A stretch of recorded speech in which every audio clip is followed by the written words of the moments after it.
Assalamualaikum warahmatullahi wabarakatuh. Selamat datang di channel Slamet Untung. Di sini tempatnya cerita-cerita horor dari kejadian nyata, kisah mistis, sampai yang bikin merinding sendiri pas malam hari. Jangan lupa klik subscribe dan nyalain loncengnya biar nggak ketinggalan cerita baru. Kalau udah siap, yuk langsung kita mulai ceritanya. Tahun itu, Dadan dan Ujang memulai langkah dengan keyakinan penuh. Setiap pagi, mereka berdua akan berjalan kaki dari rumah ke kandang di belakang sawah, tempat puluhan kambing dan belasan sapi dirawat dengan tangan sendiri. Desa Cikoneng, Subang, belum banyak berubah.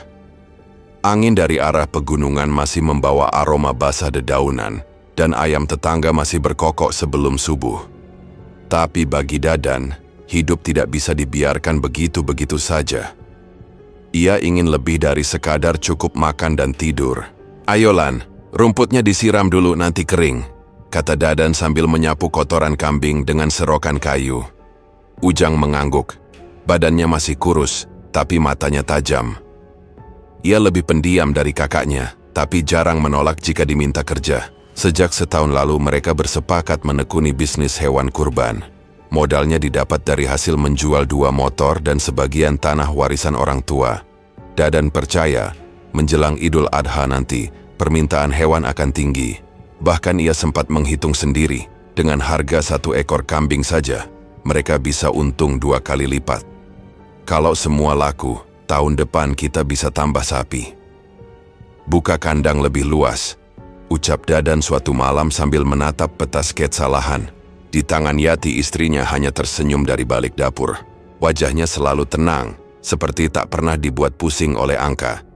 Ia tak pernah ikut campur urusan bisnis, tapi diam-diam menyimpan kecemasan. Ia tahu Dadan bukan tipe yang sabar menunggu.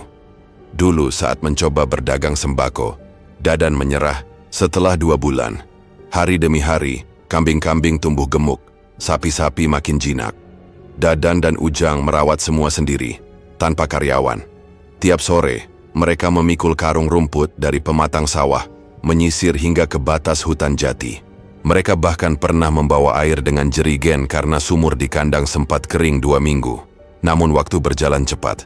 Ketika bulan Zulqa'dah datang dan bunyi takbir mulai terdengar dari siaran radio lokal, dagangan mereka belum laku satupun. "Sudah 3 hari kita buka lapak, belum ada yang tanya harga sekalipun," keluh Dadan saat mereka sedang duduk di bawah tenda biru yang dipasang di pinggir jalan utama. "Kita tunggu saja, Kang. Biasanya pembeli datang mepet hari," sahut Ujang sambil menyeruput kopi sachet. Dadan memandangi sapi-sapinya, badan besar, bulu mengilap, mata jernih. Tapi orang-orang yang lewat hanya melihat sekilas. Beberapa motor berhenti tapi hanya untuk bertanya arah, bukan beli hewan. Dadan pura-pura tertawa, tapi hatinya seperti ditusuk-tusuk. Malamnya Yati sudah menyiapkan teh manis dan singkong rebus. Dadan datang dengan wajah kusam, bajunya masih bau kotoran sapi. "Gimana hari ini, Pak?" tanya Yati, tetap lembut seperti biasa. "Sepi," jawab Dadan singkat. Ia duduk di bangku kayu, menunduk lama, tidak langsung menyentuh teh. "Kan masih ada waktu, Pak. Besok juga masih bisa. Bapak sudah usaha keras, pasti ada hasilnya." Dadan menoleh, matanya sayu. Kalimat itu bukan membuatnya tenang, justru terasa, itu sindiran halus.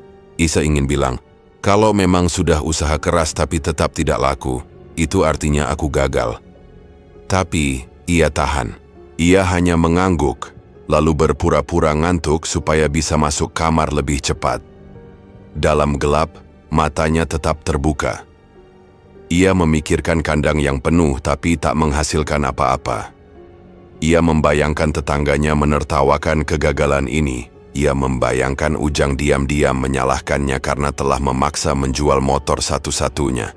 Ia tahu betul, Ujang tidak banyak bicara, tapi sorot matanya mulai berubah. Paginya mereka kembali buka lapak. Tenda sudah berdiri. Ujang menggulung selang air untuk tempat minum hewan. Dadan memeriksa tali pengikat. Beberapa pengendara memperlambat laju motornya, tapi lagi-lagi tak ada yang berhenti. Sore itu, Ujang meletakkan rumput di tempat makan. Kayaknya mereka belum siap beli, belum gajian juga kali, katanya, berusaha terdengar santai. 3 hari, Lan. Boro-boro nanya harga. Lewat pun kayak nggak lihat, balas Dadan. Suaranya datar, tapi matanya menyimpan tekanan.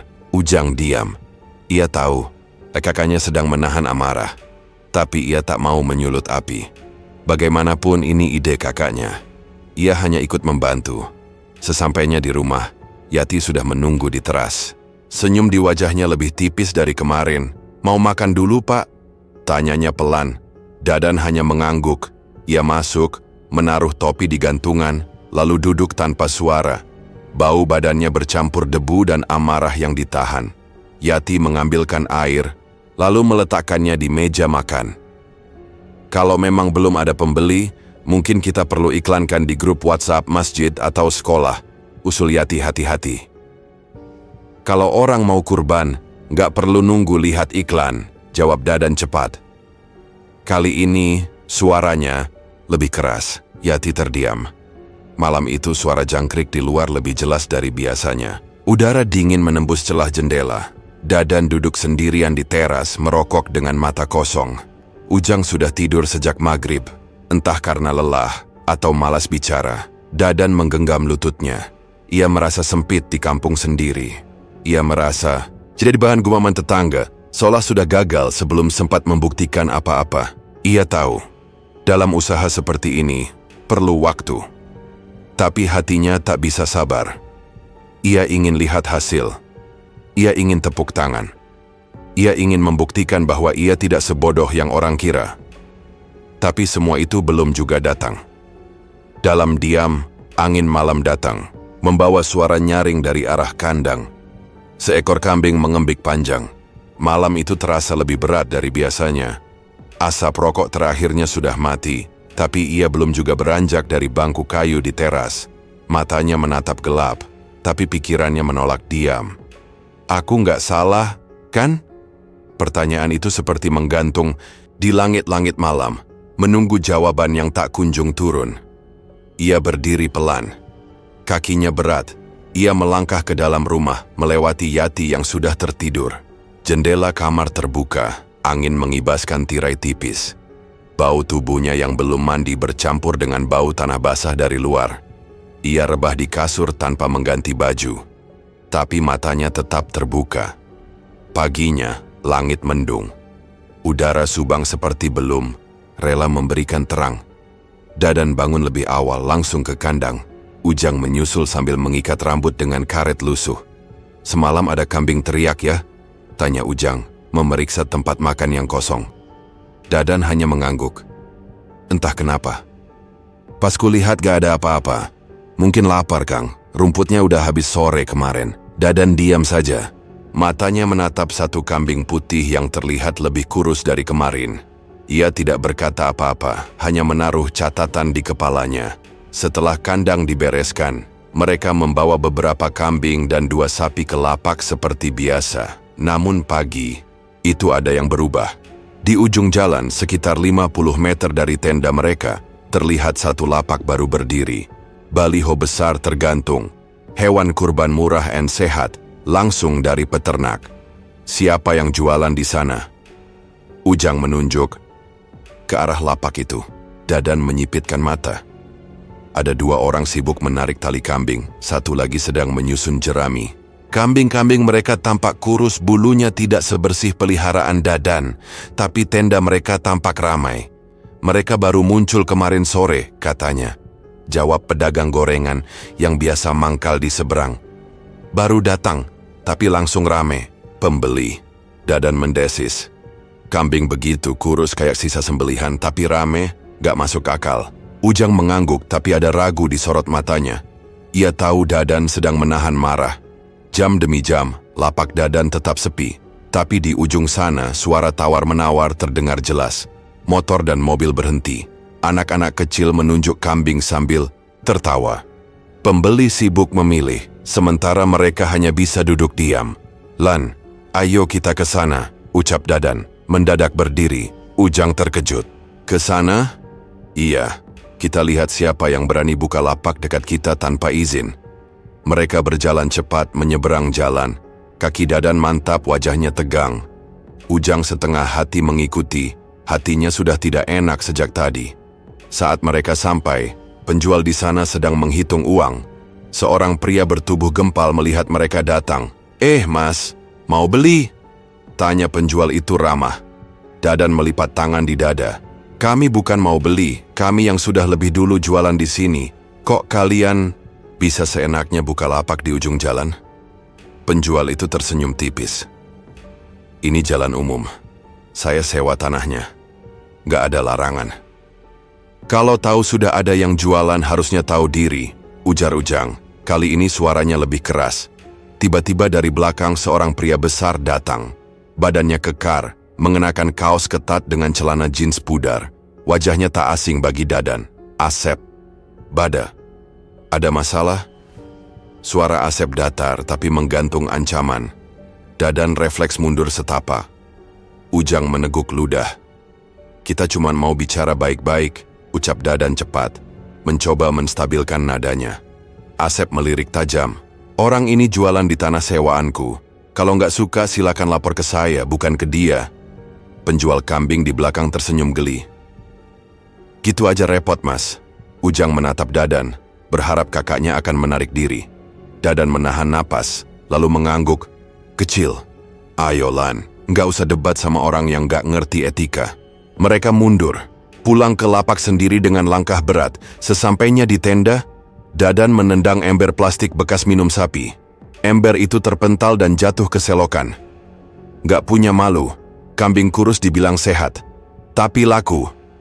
"Udah Kang," kata Ujang pelan. "Kita nggak bisa ngapa-ngapain juga. Dia dilindungi Asep." Justru itu yang bikin tambah kesel. Dadan berteriak. "Kita yang susah payah pelihara dari kecil, dirawat kayak anak sendiri. Malah nggak ada yang lirik." Ujang tidak menjawab. Tapi dalam hatinya, ia merasa bersalah. Mungkin benar, ia terlalu penurut. Harusnya ia bisa bantu Dadan lebih dari sekadar ikut kerja. Harusnya ia bisa jaga wilayah, bisa hadang pesaing lebih awal. Tapi ia tidak tahu caranya. Ia hanya bisa tunduk pada kenyataan. Malam itu, mereka makan tanpa suara. Yati menyajikan ikan goreng dan sambal tomat. Tapi tidak ada satupun dari mereka yang menyentuhnya dengan nafsu. Dadan mengaduk nasi di piring, lalu meletakkannya tanpa disentuh. Ujang hanya minum air putih. "Kenapa, Pak? Gak enak badan?" tanya Yati pelan. Dadan menggeleng. "Cuma capek." Yati ingin bertanya lebih lanjut, tapi melihat wajah suaminya, ia tahu lebih baik diam.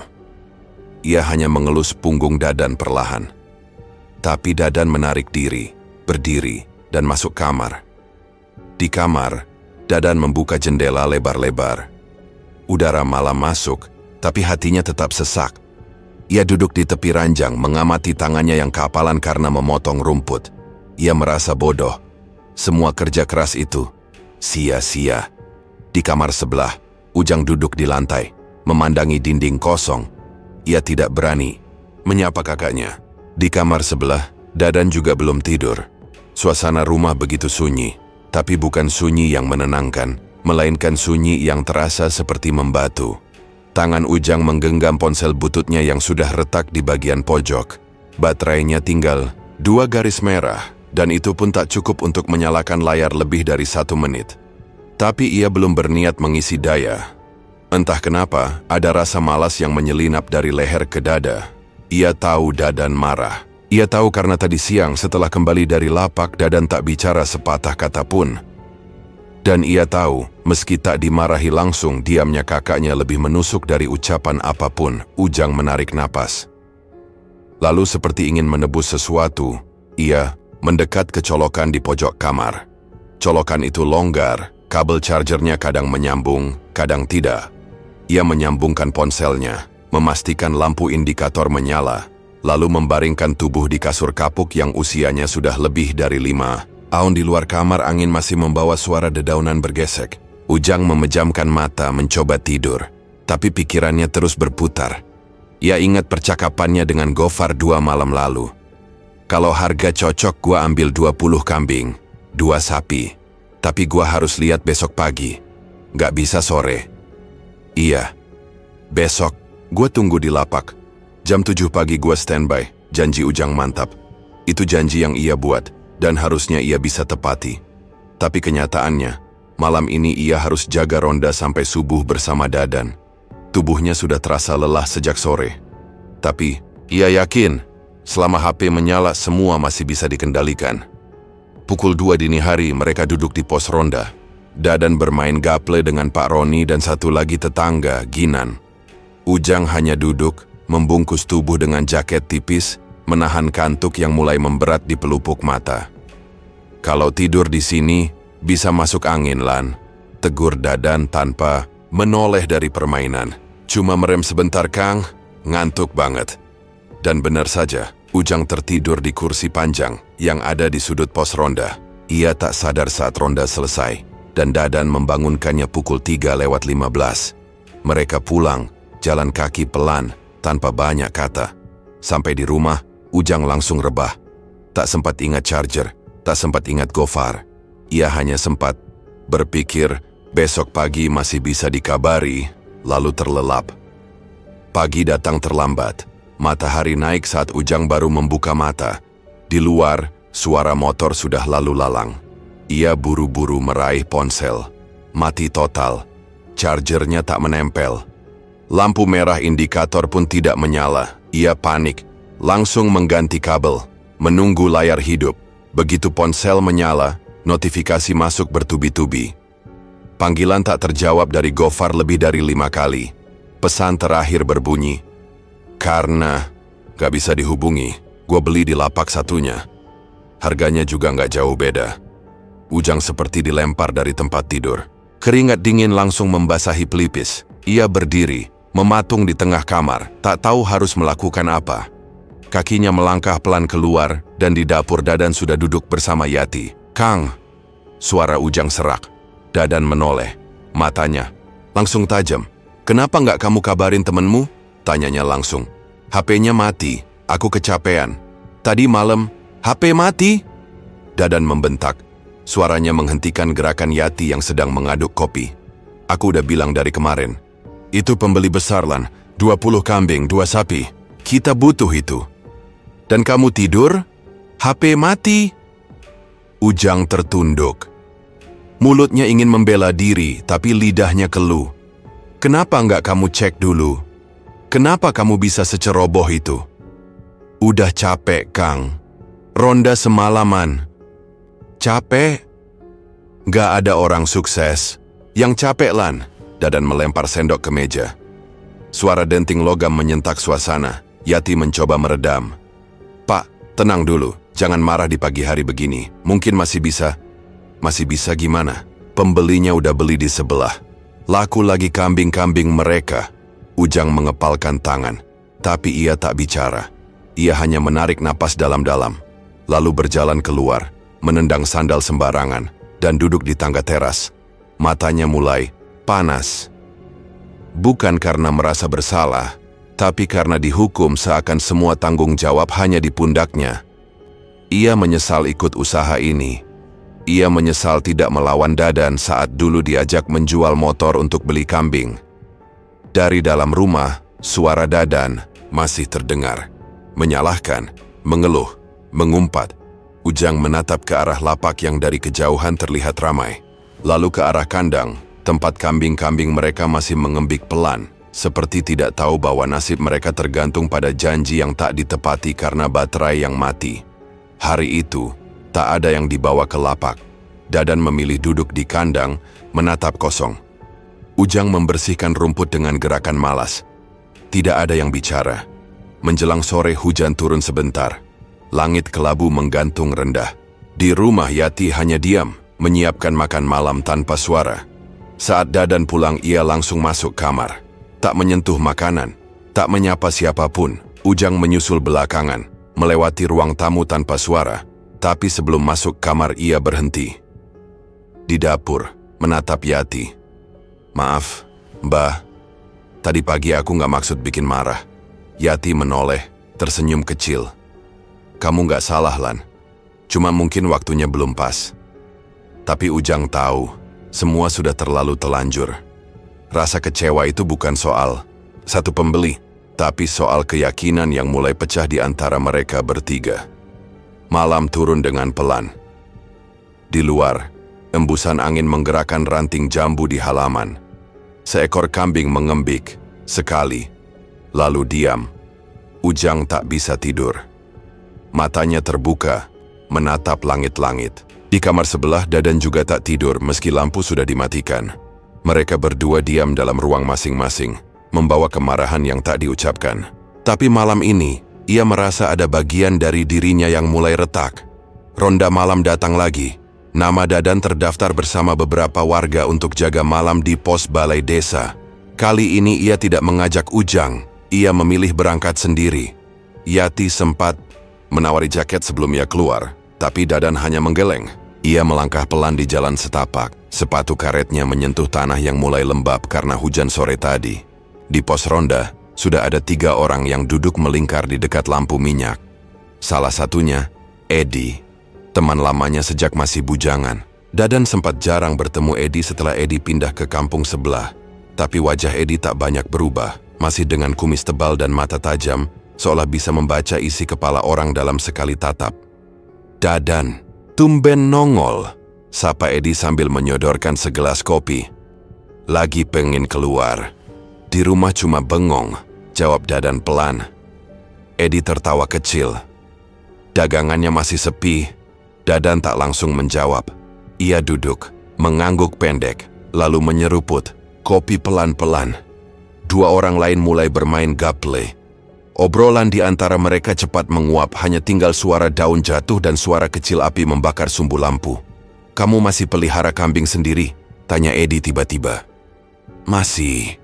Udah 1 tahun.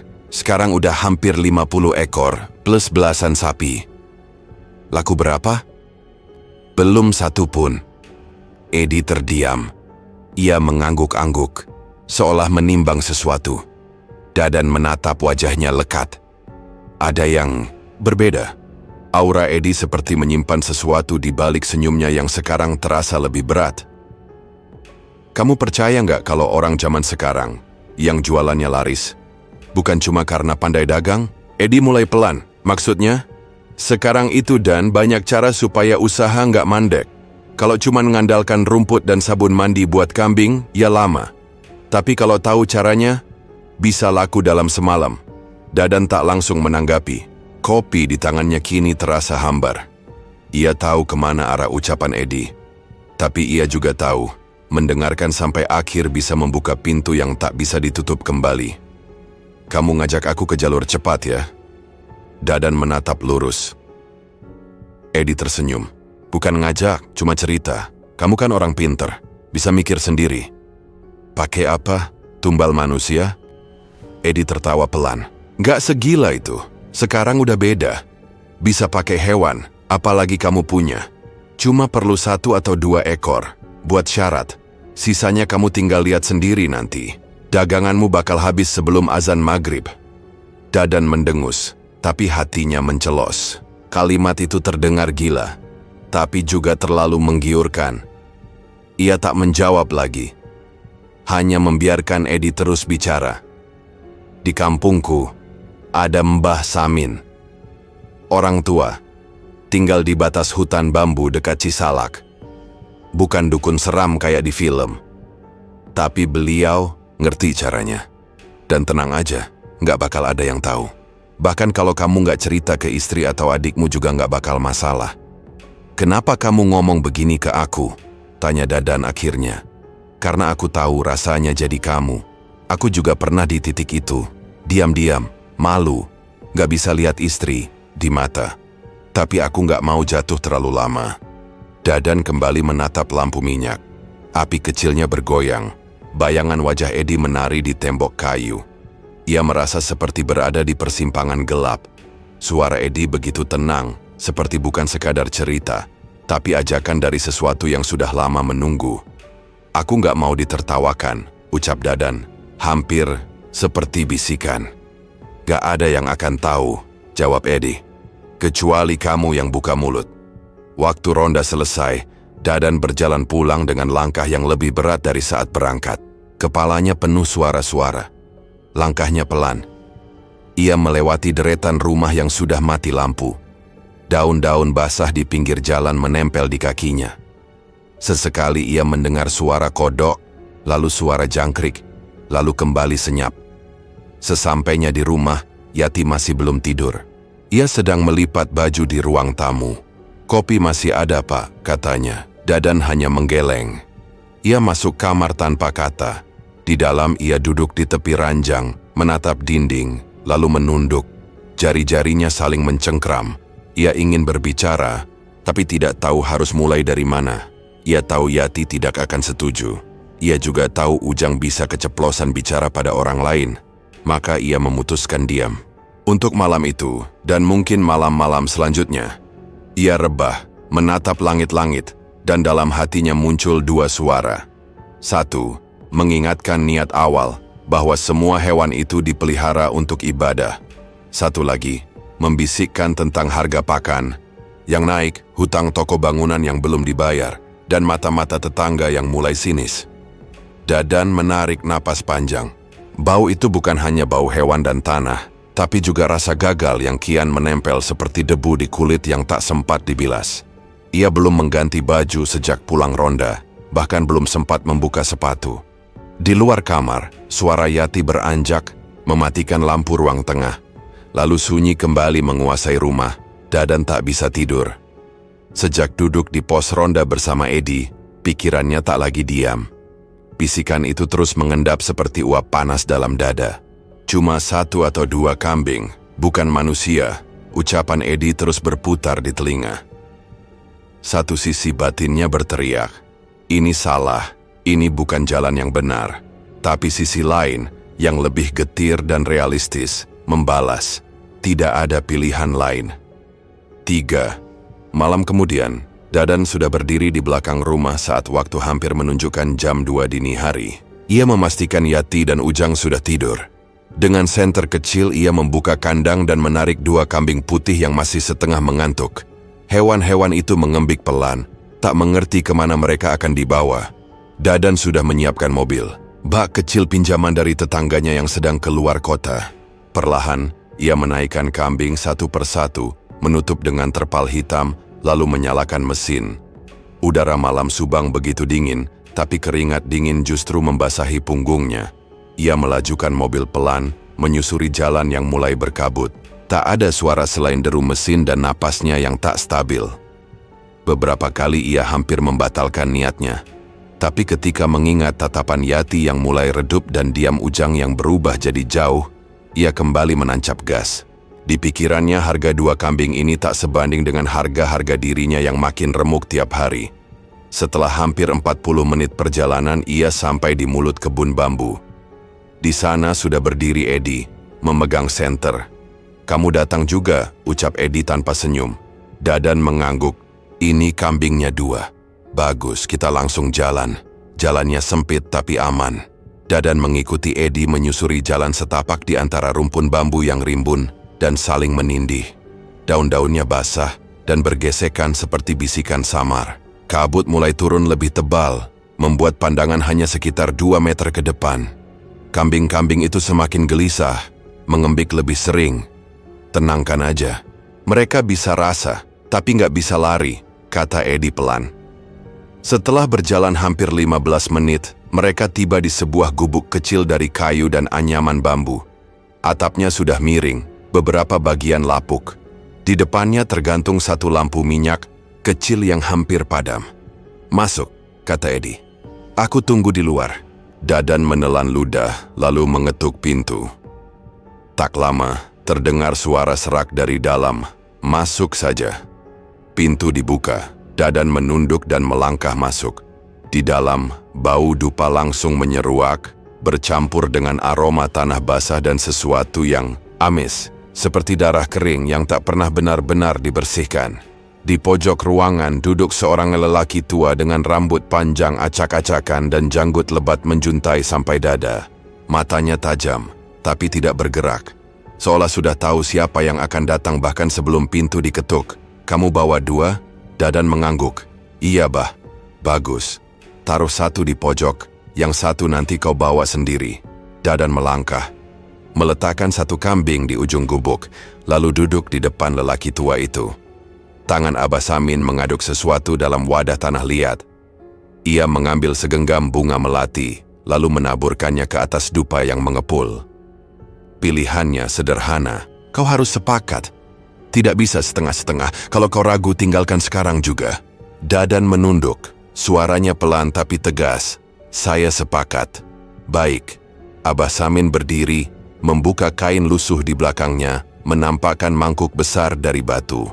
Di dalamnya, sudah ada air dan bercak merah yang mengering.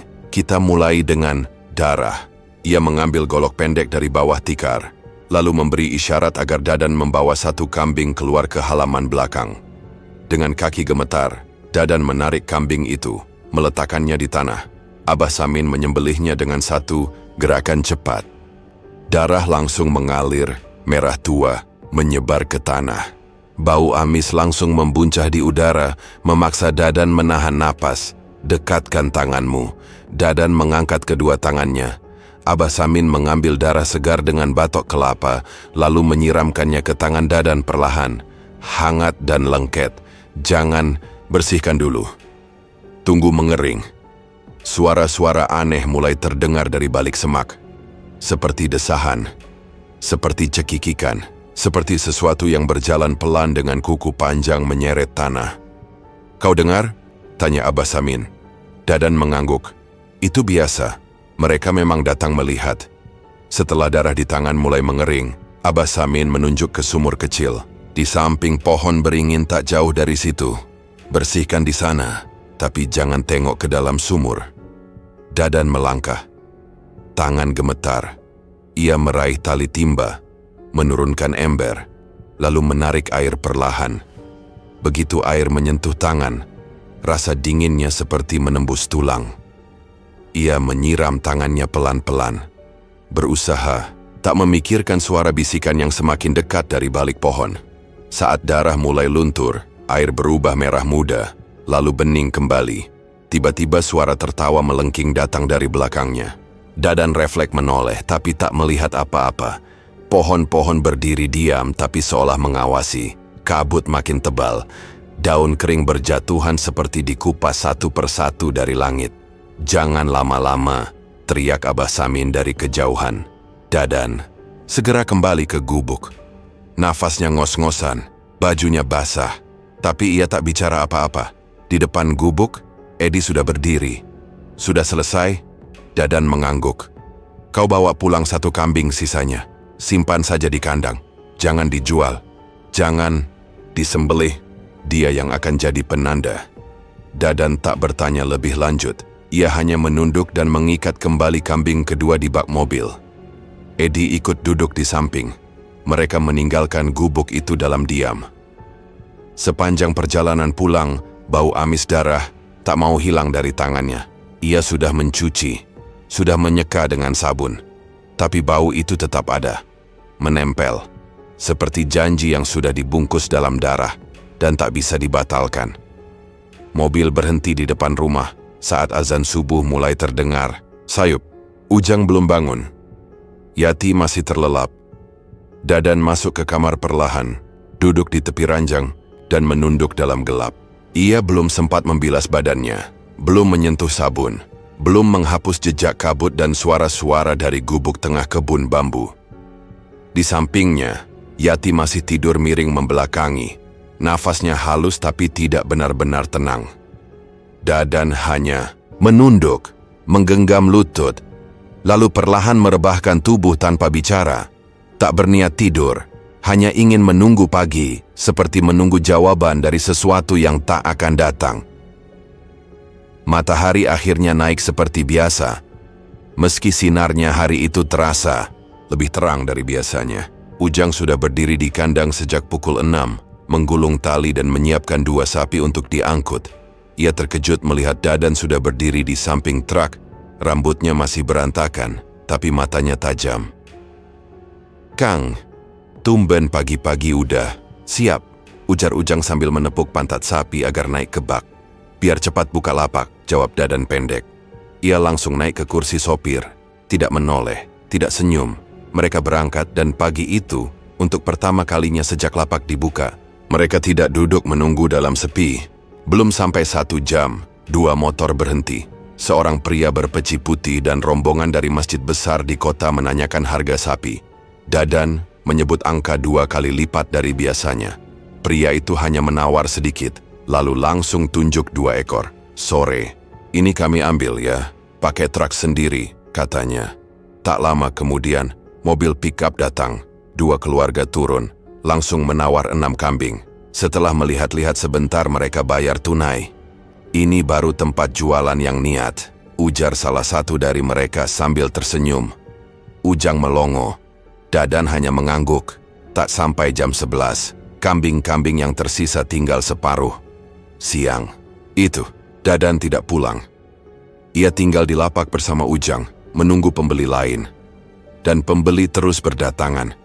Ada yang datang sendiri, ada yang bawa rombongan. Bahkan ada yang cuma lewat lalu balik arah dan berhenti untuk tanya harga. Wajah Ujang berseri-seri, seperti tak percaya dengan apa yang ia lihat. "Mungkin ini berkah dari kerja keras, Kang. Akhirnya Allah buka jalan," ucap Ujang sambil memeluk bahu Dadan. Dadan hanya menatap lurus ke jalan. Ia tidak mengangguk, tidak mengiyakan, hanya diam. Sore menjelang, kambing dan sapi tinggal beberapa ekor. Ujang menutup lapak sambil bersiul, lalu melompat ke bak truk. Di rumah Yati sudah menunggu dengan muka cerah. "Alhamdulillah, Pak. Tadi Bu Yana cerita kalau anaknya lihat lapak kita rame banget. Benar?" tanyanya sambil membawa air putih. Dadan mengangguk. "Laku banyak. Uang hasil penjualan tadi dibawa Ujang ke rumah Pak RW. Dititip dulu. Belum sempat dihitung semua." Yati mengangguk cepat, lalu menarik tangan suaminya masuk. "Pak, mandi dulu, tadi bau badanmu aneh. Kayak bau anyir gitu." Dadan kaku. Ia mengangguk lagi, lalu langsung ke kamar mandi. Di bawah pancuran air, dingin mengalir deras. Tapi bau amis itu tak mau hilang. Meski ia menggosok tangan berkali-kali, mencuci tubuhnya pakai sabun paling wangi yang mereka punya, bau itu tetap tinggal. Seperti sudah menyatu, seperti tidak mau pergi. Malam turun dan rumah itu lebih hidup dari biasanya. Ujang menumpahkan uang ke atas meja. Puluhan ikat rupiah berserakan, dihitung satu-satu oleh Yati yang wajahnya berseri-seri. "Pak, ini rejeki yang luar biasa. Alhamdulillah ya. Akhirnya bisa juga ngerasain uang hasil kurban." Dadan duduk di sudut ruangan, hanya memperhatikan. Tidak ikut menghitung, tidak ikut bersyukur. Dalam dadanya suara Edi berbisik, "Lihat sendiri nanti. Gak sampai 2 hari kamu pasti bingung melayani." Dan itu terjadi. Tapi malam itu kamar terasa berbeda. Panas. Udara seperti berhenti. Kipas angin berputar tapi tidak memberi angin. Jendela sudah dibuka, tapi tak ada udara masuk. Yati gelisah di ranjang. Tangannya sibuk mengibas bajunya sendiri. "Kenapa panas banget ya? Biasanya adem." Dadan hanya diam. Ia berbaring tapi tidak benar-benar tidur. Hidungnya kembali mencium bau amis. Bukan dari badannya, tapi dari kasur. Dari udara, dari tempat yang tak bisa ia tunjukkan. Yati mulai bergerak gelisah, menarik selimut lalu melepaskannya. Lalu mengigau, lalu tiba-tiba duduk dengan wajah pucat. "Pak, aku mimpi," bisiknya. Dadan menoleh pelan. "Mimpi apa?" "Ada perempuan, mukanya nggak ada. Dia ngejar aku, terus narik rambutku." Suara ketawanya, aneh banget. "Sudah, mimpi aja itu," ucap Dadan pelan. "Tapi baunya, Pak, baunya kayak yang di kamar ini sekarang." Dadan diam. Tidak menjawab.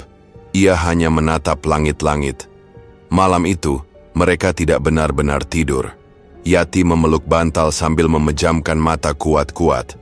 Dadan duduk bersandar di dinding, sampai subuh, tiba tanpa sempat memejam. Pagi datang dengan cepat tapi tidak membawa dingin.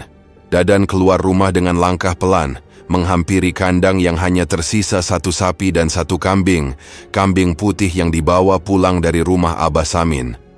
Kambing itu tidak mengembik, tidak banyak bergerak, hanya berdiri diam, menatap. Dadan dengan mata yang tidak biasa. Dadan tidak menyentuhnya.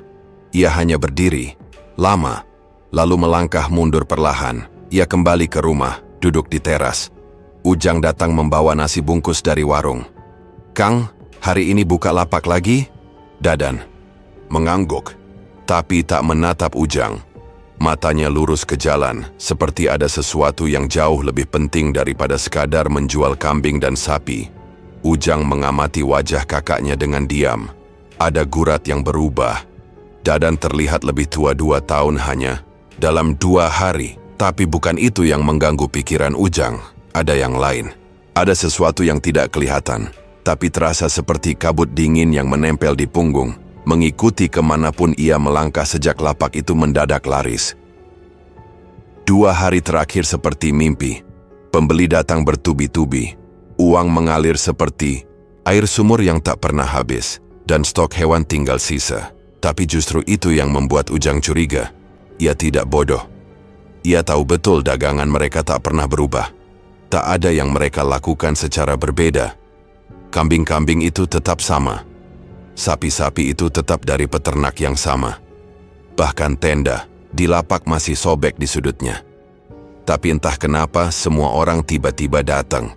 Semua orang tiba-tiba mau membeli. Ia mendengar kabar dari Mang Usup, tukang tambal ban dekat lapak.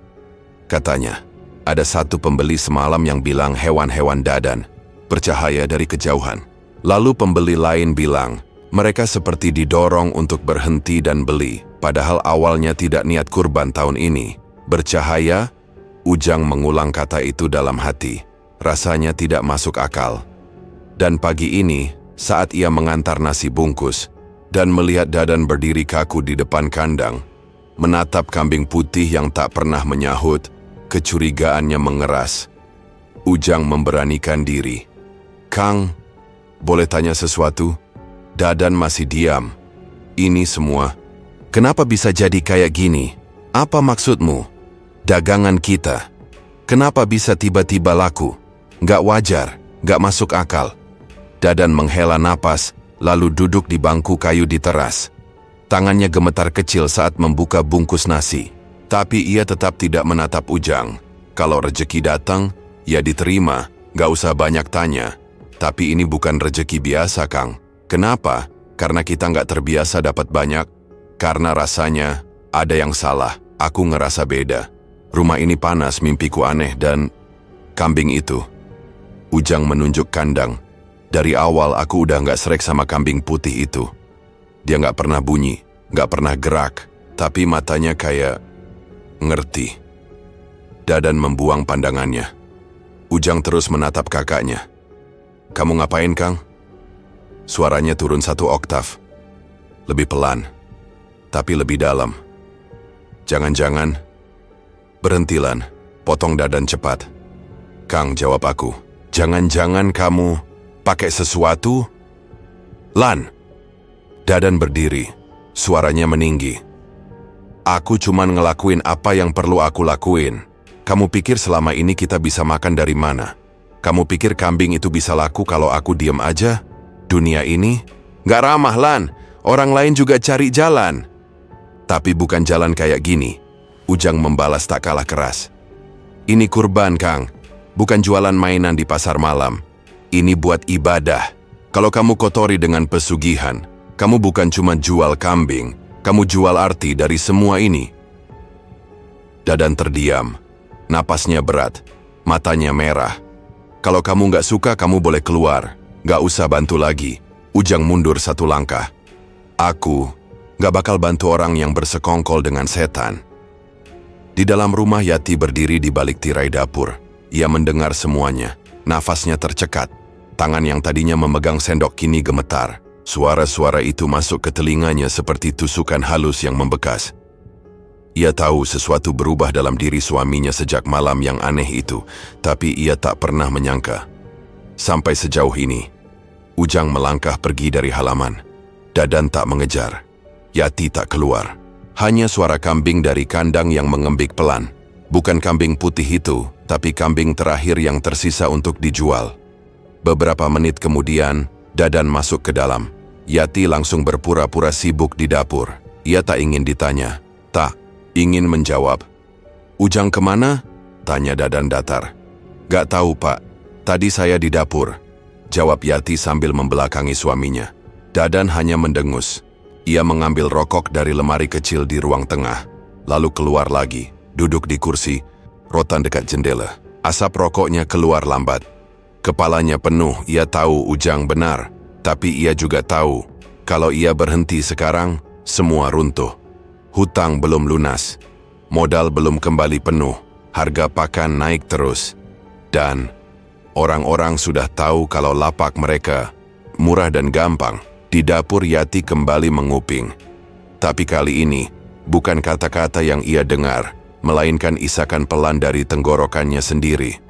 Ia takut, tapi lebih dari itu, ia bingung apakah ia harus bicara atau tetap diam, seperti istri yang baik malam tiba lebih cepat dari biasanya. Langit gelap sejak sore, seperti langit sedang menutup sesuatu. Di kamar, udara kembali pengap. Jendela sudah dibuka, kipas menyala, tapi hawa panas tetap menggantung di dinding dan langit-langit. Yati sudah terbaring, memejamkan mata, tapi wajahnya tidak tenang. Dadan duduk di kursi pojok kamar. Matanya terbuka, menatap tembok. Sejak Ujang pergi pagi tadi, rumah menjadi lebih sunyi. Dan di balik kesunyian itu, ada sesuatu yang tak bisa dijelaskan. Sebuah rasa takut yang belum sempat diberi. Nama telepon berdering keras menjelang tengah malam. Dadan melonjak. Ia buru-buru keluar kamar dan meraih ponsel di ruang tamu. Layar menunjukkan nama yang tak asing, Pak Ilham, pembeli sapi 2 hari lalu. Dadan menjawab cepat. Assalamualaikum Pak. Suaranya ditahan agar tetap tenang. Tolong jelaskan ini. Pak Dadan, suara Pak Ilham terdengar marah dan gemetar. Sapi yang saya beli belum sempat disembelih. Baru diturunkan pagi tadi. Tapi sekarang dagingnya busuk semua. Baru dipotong setengah jam lalu. Baunya kayak bangkai. Dadan tercekat. Maaf, Pak. Mungkin tempat penyimpanannya. Saya punya cold storage, Pak Dadan. Saya jualan daging bertahun-tahun. Ini bukan soal penyimpanan. Ini soal sapinya. Ini nggak beres. Suara itu menusuk telinga Dadan seperti pisau. Ia tak bisa menjawab. Tangannya gemetar, napasnya pendek. Saya nggak akan tinggal diam. Kalau sampai pelanggan, saya tahu bisa rusak usaha saya. Besok saya ke rumah Bapak. Klik. Telepon dimatikan, Dadan terduduk di lantai. Keringat dingin mulai keluar. Kepalanya berdenyut. Ia merasa semua yang ia bangun mulai retak. Ia ingin bangkit, ingin menyangkal, tapi kata-kata Pak Ilham tadi terlalu nyata. Daging busuk sebelum disembelih, itu bukan hal biasa. Ia bangkit, mengambil jaket, lalu keluar rumah tanpa bicara pada siapapun. Yati sempat mendengar pintu terbuka, tapi ia hanya menarik selimut lebih rapat. Ia terlalu lelah untuk bertanya. Dadan menyusuri jalan menuju rumah Edi. Lampu jalan remang, udara dingin menggigit. Sesampainya di depan rumah kayu yang masih sederhana, ia mengetuk pintu berkali-kali. Tidak sampai 5 menit, Edi keluar dengan kaos oblong dan wajah mengantuk. Ada apa Dan? Malam-malam begini? Kita harus bicara, ucap Dadan cepat. Ini penting. Edi mengangguk pelan dan membiarkan Dadan masuk. Mereka duduk di kursi bambu yang reot, ditemani lampu bohlam redup di langit-langit. Sapi yang kubeliin buat Pak Ilham. Dagingnya busuk, kata Dadan langsung. Edi tidak langsung bereaksi.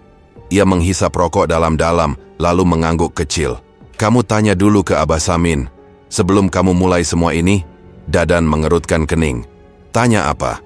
Pantangan. Dadan menggeleng. Kamu nggak bilang ada pantangan. Aku kira kamu tahu. Edi mengangkat bahu. Aku juga nggak pernah jual buat kurban.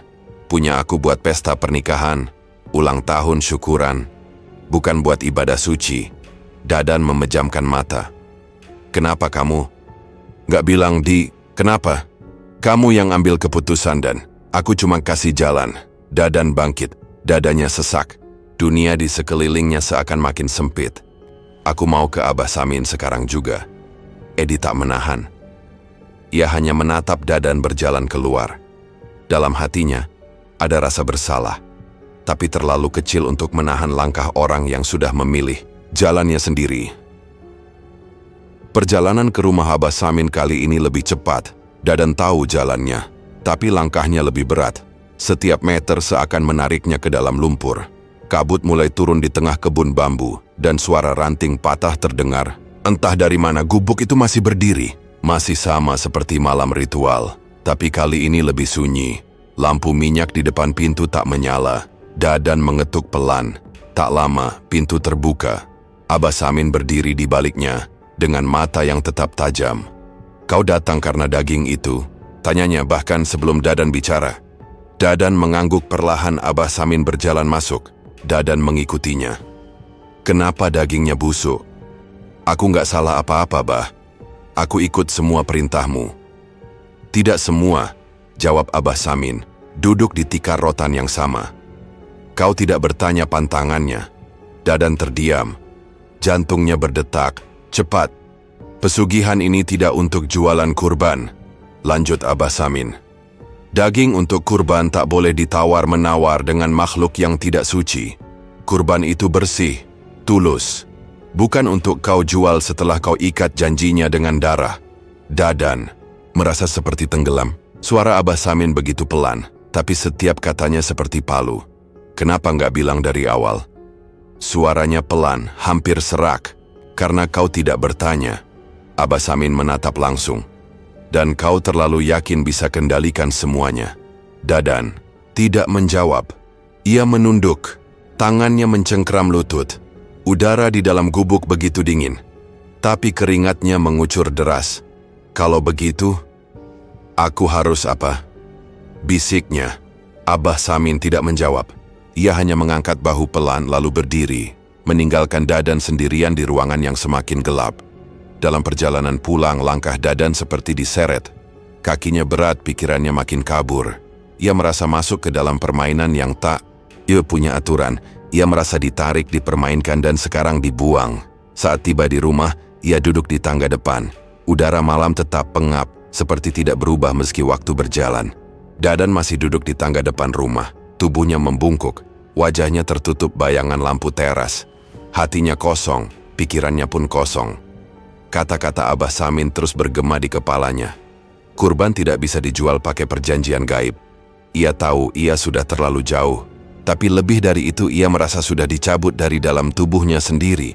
Seolah sesuatu yang dulu bernama Dadan sudah ditukar. Dan yang tersisa kini hanyalah rongsokan yang bernafas.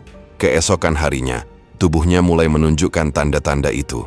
Ia bangun dengan rasa panas di punggung, seolah tulangnya terbakar dari dalam. Ia coba berdiri, tapi kakinya lunglai. Yati yang baru keluar dari dapur langsung memapahnya.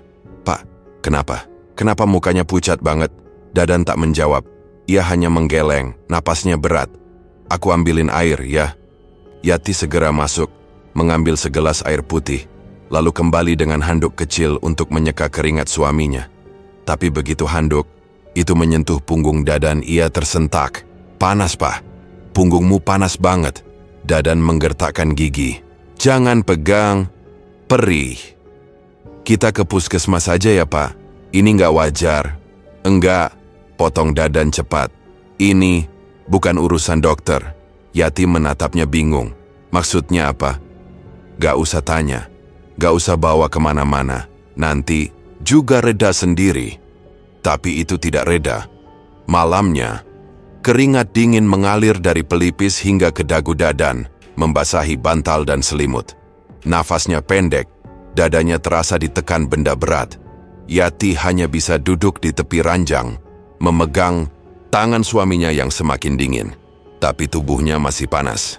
Panas yang aneh, bukan demam, tapi seperti api yang tumbuh dari dalam, perlahan membakar satu demi satu ruas tulangnya. 2 hari berikutnya, Dadan hanya bisa berbaring. Ia tidak lagi pergi ke lapak. Yati terpaksa menutup jualan dan hanya sesekali memberi kabar ke tetangga bahwa suaminya masuk angin parah. Tak ada yang tahu pasti, tapi kabar itu perlahan menyebar. Ujang, yang sempat pergi tanpa pamit, akhirnya mendengar kabar itu dari anak Pak RT saat mengisi angin di tambal ban. Dadan sakit keras. "Gak bisa jalan," katanya. "Sudah 3 hari. Kata anak itu sambil menyerahkan koin kembalian. Ujang tidak langsung menanggapi. Tapi malam itu juga ia datang ke rumah kakaknya. Saat mengetuk pintu, Yati membukakan dengan wajah yang letih. "Masuk, Lan." Dia di dalam. "Tapi jangan keras-keras ya suaranya." Punggungnya sakit kalau dengar suara kaget. Ujang mengangguk pelan dan melangkah masuk. Bau obat gosok dan keringat basi langsung menyambutnya. Kamar itu gelap, hanya diterangi lampu meja kecil. Di ranjang, Dadan terbaring miring, tubuhnya hanya dibalut kaos tipis.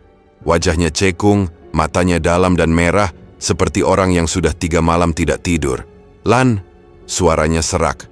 "Kamu datang juga?" "Iya, Kang," jawab Ujang. Pelan. Ia duduk di kursi dekat ranjang, menatap kakaknya tanpa bicara lebih lanjut. "Aku kayak dibakar dari dalam, kayak ada arang di tulangku." "Kang," Ujang ragu. "Mungkin ini karena yang kemarin-kemarin itu." Dadan menoleh pelan. "Kamu mau bilang ini balasan?" "Bukan, Kang. Aku cuma takut kamu makin parah. Ini bukan sakit biasa. Tapi aku juga nggak tahu harus ngomong sama siapa."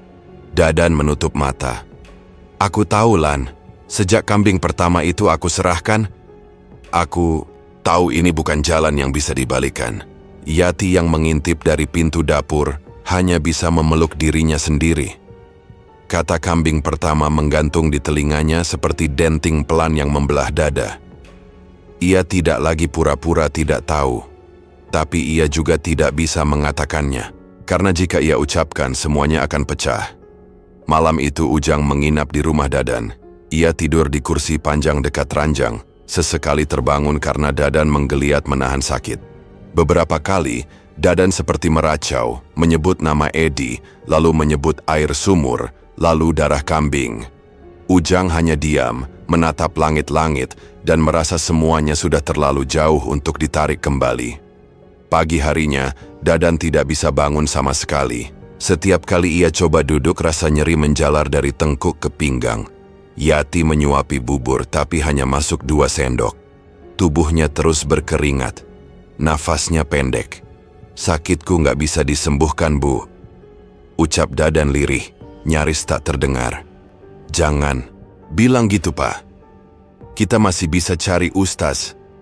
Atau siapa kek yang bisa bantu." "Nggak usah, ini tanggung jawabku." Yati menunduk, menahan air mata, tapi ia tidak bisa lagi menyangkal semuanya. Ia tahu ada sesuatu yang lebih gelap dari sekadar sakit badan. Dan ia tahu suaminya membawa beban yang tak bisa ditumpahkan pada siapapun. Ujang keluar rumah, menatap kandang yang sekarang kosong. Hanya kambing putih itu yang tersisa. Masih diam, masih tak bersuara. Tapi matanya menatap seperti biasa, tajam, tenang, dan dingin. Ujang melangkah perlahan ke pagar kandang, lalu berhenti di depan hewan itu. "Kamu yang ditinggal, ya?" gumamnya pelan. "Atau kamu yang menunggu?" Kambing itu tidak menjawab, tapi Ujang merasa udara di sekitarnya mendadak lebih tebal, lebih sesak.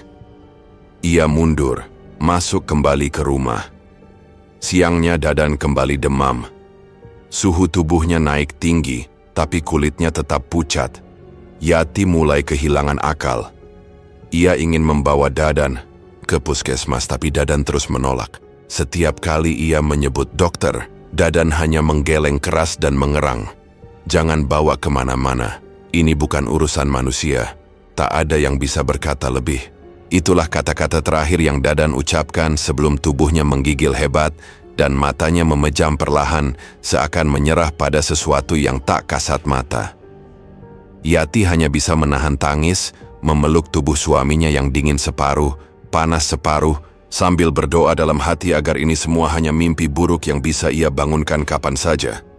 Tapi Dadan tidak pernah bangun lagi. Pagi itu, rumah duka sepi. Tidak ada keramaian layaknya kematian warga kampung yang biasanya dipenuhi doa dan pelayat. Hanya ada suara angin yang lewat pintu, mengibaskan tirai, dan bau khas tubuh sakit yang belum sepenuhnya hilang dari dinding. Tetangga hanya mampir sebentar, mengantar daun pisang, atau bertanya singkat sebelum cepat-cepat pamit. Tak ada yang mau lama-lama di dalam rumah itu. "Ada rasa aneh," bisik mereka. "Suasananya berat." Katanya ada suara kambing mengembik tengah malam, padahal kandangnya kosong. Jenazah Dadan dimakamkan sederhana, dibantu warga dan Pak RT. Ujang menggantikan posisi sebagai keluarga terdekat, meski hatinya penuh sesal yang tak bisa ia ucapkan. Yati berjalan pelan di belakang, tanpa suara, wajahnya tidak menangis tapi juga tidak tenang. Hanya diam, seperti seluruh tenaganya sudah diambil bersamaan dengan kepergian suaminya. 3 hari setelah pemakaman, kehidupan tidak kembali seperti biasa. Justru mulai berubah menjadi sesuatu yang tidak wajar. Pagi itu, Yati membuka pintu depan, setelah mendengar suara motor berhenti di luar. Tidak ada orang, hanya karung-karung plastik hitam tergeletak di teras, berjejer rapi seperti kiriman paket. "Apa ini?" gumamnya bingung. Ia memanggil Ujang, yang tinggal sementara di rumah itu untuk membantu membereskan sisa-sisa ternak. Bersama, mereka mengangkat karung pertama ke dalam rumah. Begitu dibuka, bau menyengat langsung menyeruak, busuk, amis, menyodok, hidung dan membuat tenggorokan kering. Astagfirullah. Ujang menutup hidung. "Ini daging?" Yati menatap isi karung itu dengan mata yang tak berkedip. Daging merah, kehitaman, sebagian membusuk, sebagian mengeluarkan cairan kental, berwarna gelap. Serat-seratnya masih terlihat utuh, tapi aroma kematian menggantung di sekitarnya. Kenapa ada kiriman begini? Yati mundur 2 langkah, tubuhnya gemetar. Mereka membuka satu karung lagi. Isinya sama. Daging. Daging yang sudah rusak. Daging yang bahkan lalat pun enggan hinggapi.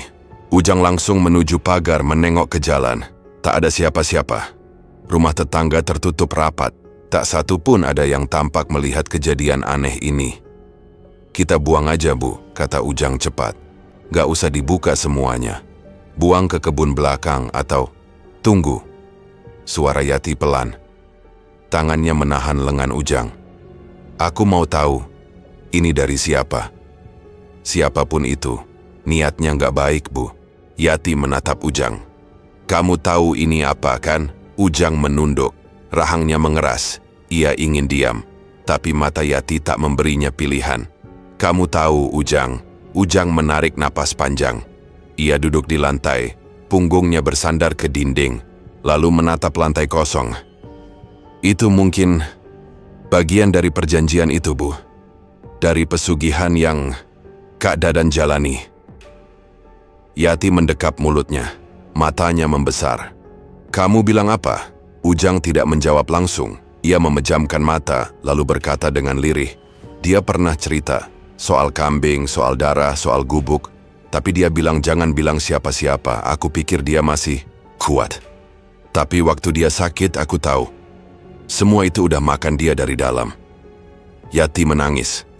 Tapi bukan tangisan histeris. Air matanya jatuh satu-satu tanpa suara, seperti air hujan yang menetes dari genting tua. Tangannya menggenggam ujung kerudung, bahunya berguncang pelan. "Kita makan dari uang itu, Jang," ucapnya patah. "Aku pakai buat beli baju bayar." "Utang," aku bahkan sempat bilang. "Ini berkah." Astagfirullah. Ujang tak bisa membalas. Ia sendiri masih dihantui rasa bersalah. Dulu ia marah pada Dadan, tapi tak cukup kuat menghentikannya. Ia pergi, lalu kembali saat semuanya sudah terlambat. Sekarang harus gimana?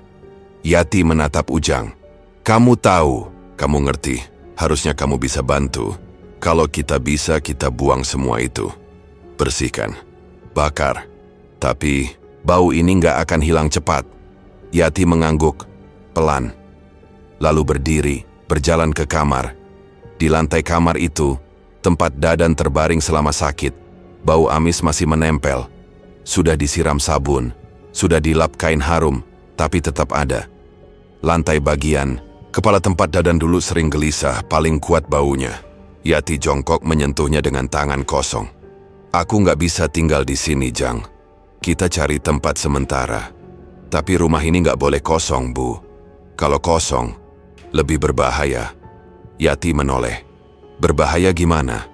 "Kadang, yang datang bukan cuma kiriman," jawab Ujang lirih.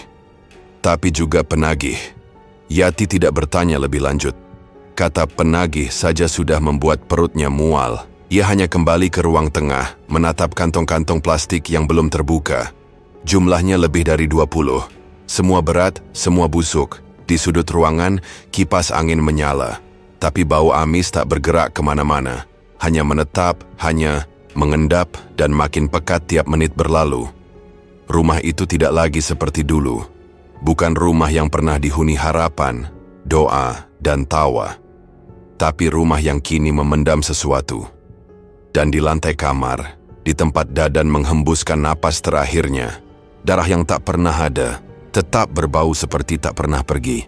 Cerita pun berakhir, semoga kalian suka dan bisa ambil pelajaran dari setiap kisah yang ada. Kalau kalian punya cerita horor pribadi atau kejadian mistis di sekitar kalian, tulis di kolom komentar. Siapa tahu bisa kami angkat jadi video selanjutnya. Jangan lupa like, share, dan subscribe biar channel ini terus berkembang. Sampai jumpa di cerita berikutnya. Wassalamualaikum warahmatullahi wabarakatuh.